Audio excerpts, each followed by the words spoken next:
All right, welcome back to Broncos Country Tonight. Ben, let's talk a little bit about where the Broncos' run game is right now. Saw a lot of Wildcat. I wouldn't say it got completely on track with what you wanted to see against the Saints, especially knowing that's all you were really going to be throwing out there. But where would you assess the Broncos' rushing attack at this point in the season with 5 games remaining? I still thought it was admirable. I mean, you were running into stacked boxes. They had 8 men in the box for most of the game, and you knew it was going to be tough to get yards. They still found some plays where they were able to get yardage. So I think it's admirable. I think the run game is fine. If you've got a serviceable quarterback back there, maybe you can even lean on it a little bit more than you have been. I'd like to see Royce Freeman get some more snaps. I thought he showed a little something in limited reps out there, and Royce is a guy who you're not tipping your hand when you have him out there. He can run the ball. It's not, the power run isn't all that great, but he can run for a few yards. He catches extremely well out of the backfield. He's not a liability in pass pro. So I'd like to see Royce Freeman get sprinkled in a little bit in the mix down the stretch here. It gives you the opportunity to kind of see what you've got if you need to go get another running back at the third depth position this offseason. But I think the run game's in pretty decent hands. So if for some reason Philip Lindsay is not able to play against the Chiefs, how do you see that split? I think you'll see a 60-40 Melvin Gordon split. I don't think that you'll see a wild deviation from what you have seen. I think you just see a next man up kind of scenario. But I'd like to see Royce get some targets out of the backfield. It's always where he's been at his best, and I'd certainly like to see the Broncos do that. Yeah, and that's something that I know we're going to talk about this offseason, about really missing out on opportunities to maybe hit some of those screens, get the dump-off passes to the running backs out of the backfield. It's something that Pat Shurmur historically has been known for. Why do you think, at this point, we're 5 games out, why do you think this hasn't been a bigger emphasis on the offense? I think they've been more emphasized on trying to get Drew Lock going, trying to get the timing down, and get these young receivers the reps. They know that the running backs can catch the ball out of the backfield. So I think this season has really been a building and foundation season for this offense. You're trying to get Lock comfortable with what's going on. You're trying to get the receivers comfortable with what's going on. And I think that they want him to be able to rise above that they're not doing those other things and go out there and do the things they're asking him to do, which – has been hit or miss at times, although I think the Miami game was a step up and step in the right direction. So we'll see if Drew gets some continuity against Kansas City. Their defense hadn't been that great, over the last couple of weeks. They've kind of given up some yardage to some offenses they probably shouldn't have. And, I'd like to see Drew really get it going and make a nice stretch run here.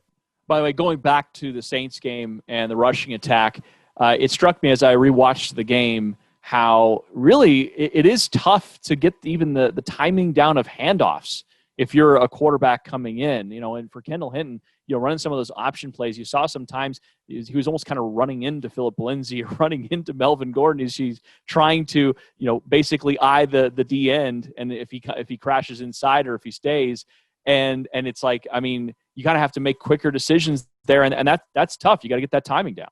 Well, yeah, and I think that's the hidden part of playing quarterback. A lot of people don't even think about it. It's not just getting back to where you need to be as a quarterback to make a handoff. It's also adjusting to the running back that you've got. Think about trying to put the ball in the breadbasket for Melvin Gordon and then trying to put the ball in the breadbasket for Phil Lindsay is a little bit of a different placement of the ball, And so, I think people forget that there are those tiny minutia just components of playing quarterback that people forget all about, and he had no time to get prepped for any of that. So, and we watched that during the course of training camp. That is something that you see. Well, I'll make notes in my notebook, and we'll be breaking it down on the radio show, and I'll kind of just basically notation of what the handoff was, directionality, and what kind of success they had with it, whether or not there was a good block on the offensive line. But I don't really make many notes about the actual handoff between the quarterback and the running back unless it's bad.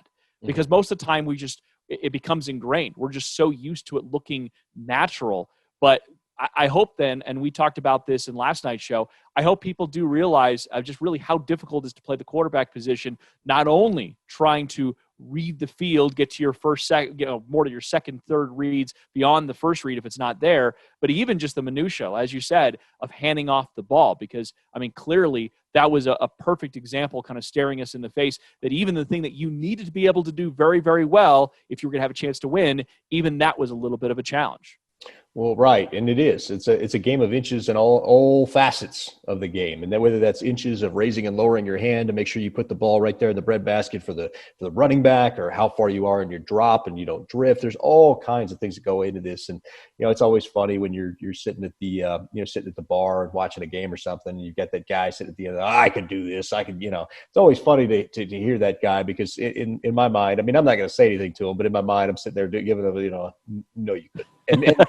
And Kendall Hinton, I think, went out there and proved it. I mean, talk about a guy who's highly recruited in college, going out there trying to make it happen on absolutely no practice whatsoever. And you saw how that worked. A top athlete in the world, going out there trying to do it, couldn't do it. What are we going to be saying about the Broncos rushing attack at the end of this season? It wasn't utilized enough.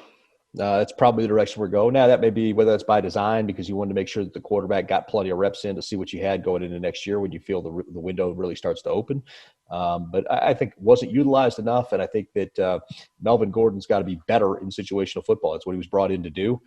You've got to be better at picking up short yardage, and you've got to quit fumbling the football. I think those are two things that you absolutely have to have contained going into next year. Well, but if you think about this year a little bit, and I don't like to generally do this because every single game matters and people's jobs are won and lost and all those kinds of things. But if you do think about this season a bit as a learning experience for your young center, for your young quarterback, for the offense in general, the young receivers, maybe those are just the learning experiences they take out of this season, and they move those into next year and expect to be better, where they could take a real run. Yeah, and I think that's what this season is at this point. I think you look at this and I think you say, hey, look, we're not a contender. So let's come through here. Let's continue to play hard, but let's find out what we have with some of these other guys. Let's get them comfortable and everything, and we're going to make a real run at it next year. We were competitive in games people didn't expect us to be competitive early on. You look at the Titans, you look at the Steelers, even being shorthanded without a Cortland Sutton, Von Miller, and trotting Jeff Driscoll out there. So I think this team has the ability to be competitive going forward. It's just going to be a question of getting everybody on the same page and buying in.